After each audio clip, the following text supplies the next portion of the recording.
Good morning. How are you? This is Donna Lovette, and we are on day 17.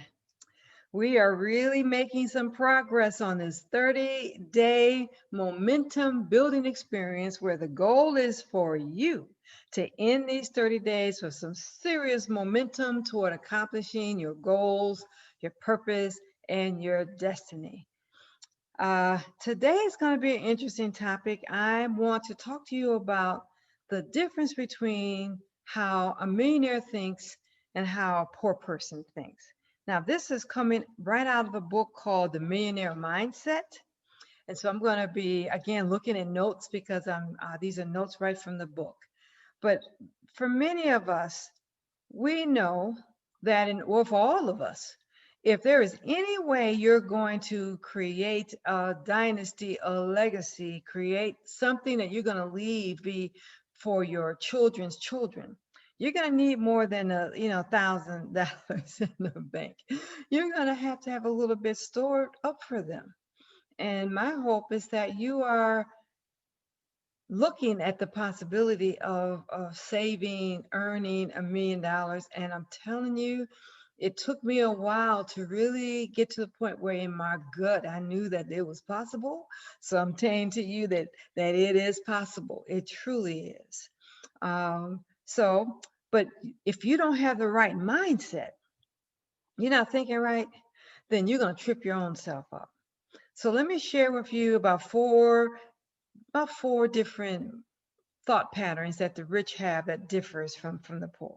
Okay. Number one, rich people look for opportunities where poor people look for excuses and obstacles. Rich people, they look for potential. They can see the potential in things where with poor people, they focus on the risk and they're just not willing to take risk. Poor people, they make decisions based on fear. And they're constantly looking for, I got hair in my face, excuse me. They're constantly looking for what's not going to work, the reasons why it's not going to work, that I'm sure it probably won't work. That is their whole mindset toward things, which is the reason why they won't even take the risk. Where rich people, they look at it totally different. Number one, they take full responsibility for the end result of how things are going to happen. And because they have confidence in themselves, they begin a project believing at the very beginning that they're going to be successful at it. They're going to be that's how they start off with it. And when they deal with challenges and problems, they chuck it up, they find a way around it, they learn from it, and they keep moving. Poor people, sometimes the first obstacle or two, they give up, they quit. For them, because they are confident in their creativity, they're confident in their intellect, they are confident in their resources that they can make this work. They start off with that and they do everything that they can. And for the most part, they do.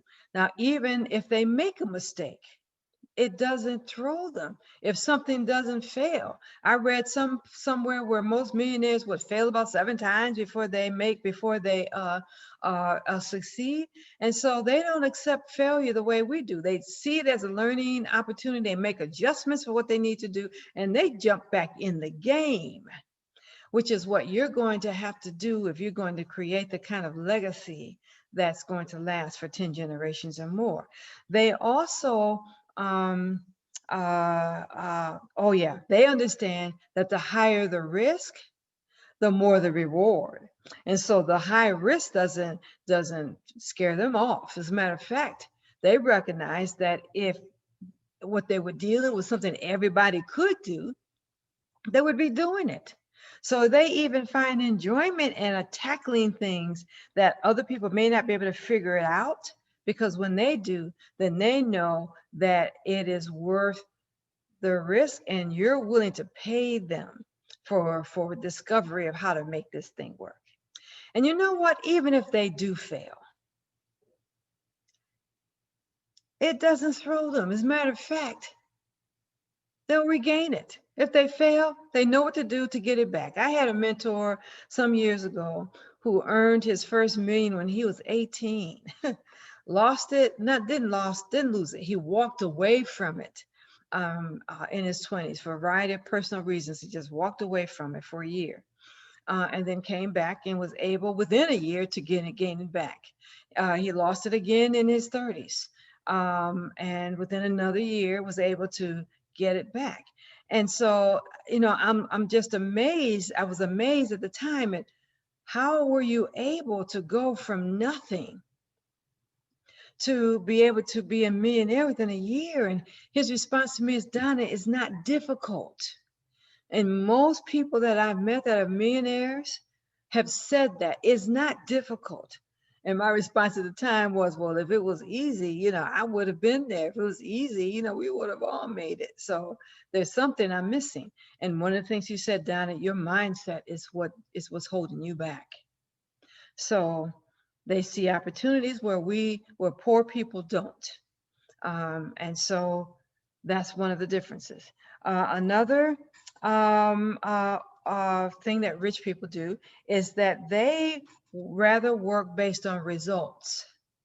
They rather get paid based on results, where poor people like getting paid by the hour. They want to get paid just because they showed up. You should pay me just because I came to work. And if you do that, you will limit yourself from ever being paid what you're worth. That will never happen if you are limiting your income based on what somebody else decides your time is worth. But poor people are comfortable with that. They like getting the same paycheck or a little raise every year, but they like the consistency of a weekly, bi-weekly, monthly paycheck. Where again, the rich, they prefer getting paid by results. They prefer it because they understand that, again, that they have confidence in their ability to produce results for you. So they want to be able to come to you and say, what do you want? This is what I'll be able to do for you. And if I accomplish this for you, this is what I see the value of. Are you willing to pay me what I'm worth? And most people are. One of the statements he said in the book was this: if you choose to get paid just for your time, then you have killed, destroyed your chances for wealth. In other words, you'll never get wealth if you are limited to what you earn by the hour. Isn't that interesting? Okay, and most people, that's what they look for, isn't it? Is that what they work for? They get up and they work for, and nothing wrong with the 40-hour job. Nothing wrong with the 40-hour job.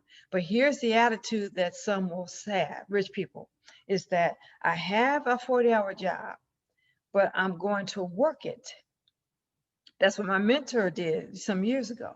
He had to get a 40-hour job when he came back from, when he had to regroup. But he said, I've got a 40-hour job. I made sacrifices. I ate peanut butter and jelly sandwiches. I rode a car without air conditioner in any air condition in Las Vegas. That's where he lived at the time.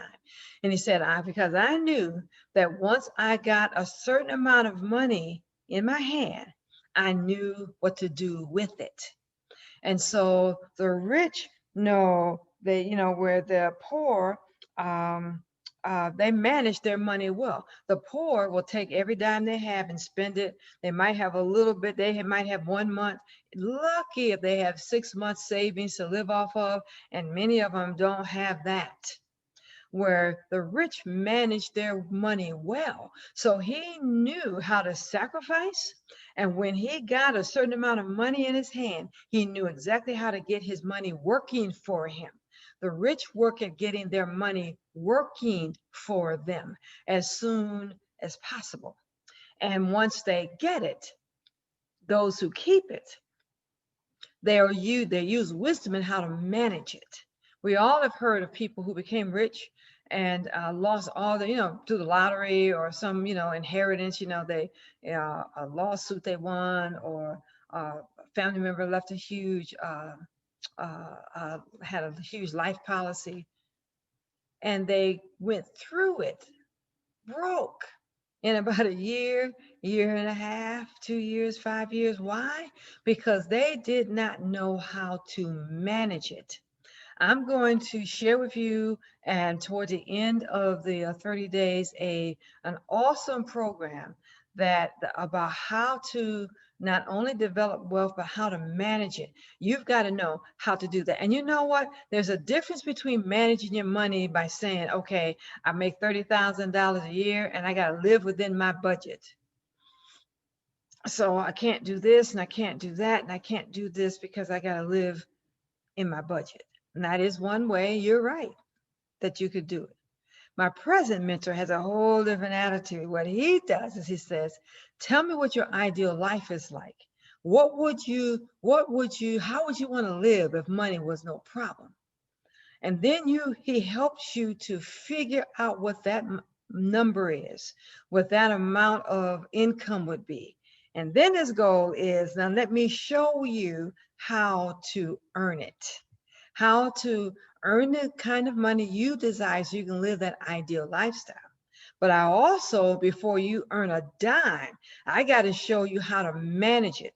So he gives us a plan of action of how to set up our finances so that we manage it. You never have to be and worry about taxes. You never have to be worried about certain things. And he helps you to divide up the money, know in advance how you're going to use it when you get it. It's an awesome program I'm going to introduce to you. From one millionaire to hopefully another, that you learn how to manage it before you earn your first million. So poor blow their money, spend every dime. The rich manage their money well. And the fourth, principle, which I kind of alluded to, is that they work at finding ways to get their money to work for them. The poor work hard for their money. The rich have their money working hard for them. And if they do work, they only work long enough to get that money to begin to work for them. The goal is to be able to earn enough money where your assets, where the interest of your assets is enough to cover your expenses. Not even the principal, the interest of your assets are enough to be able to cover your expenses. I was not raised to even look at money in that way. I just didn't know.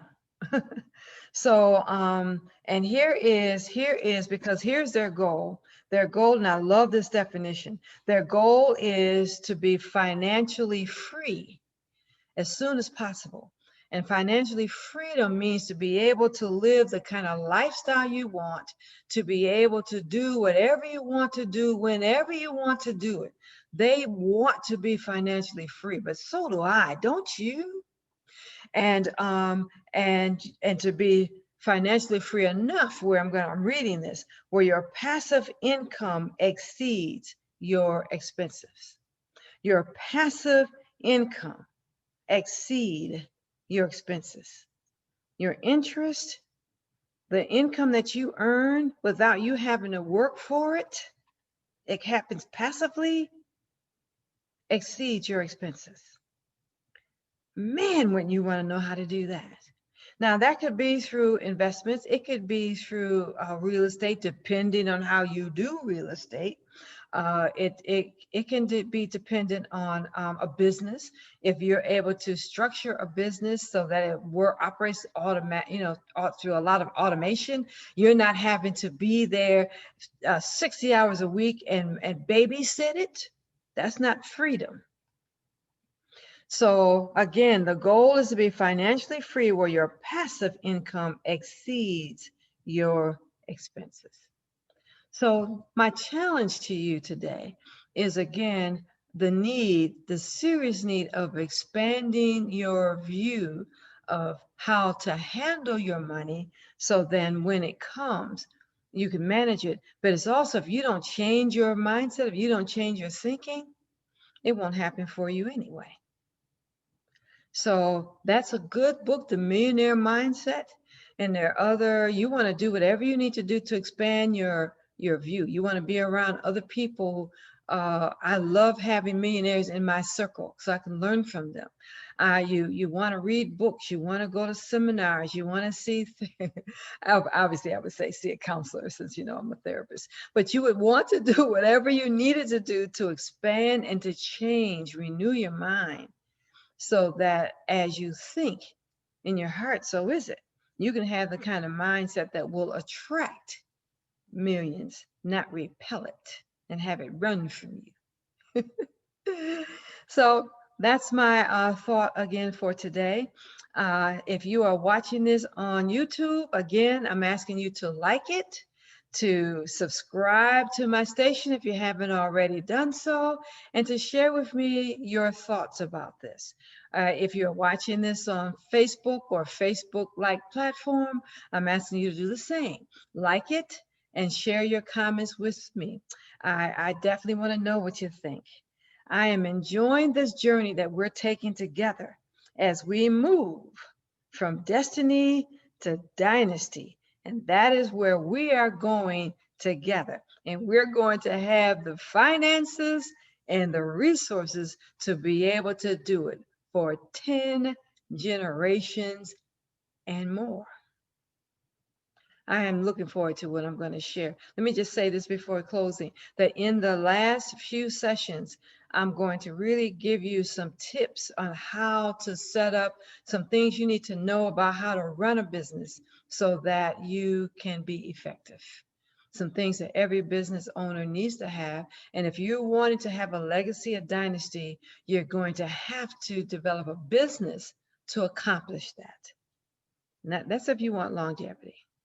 And I'll again talk more about that.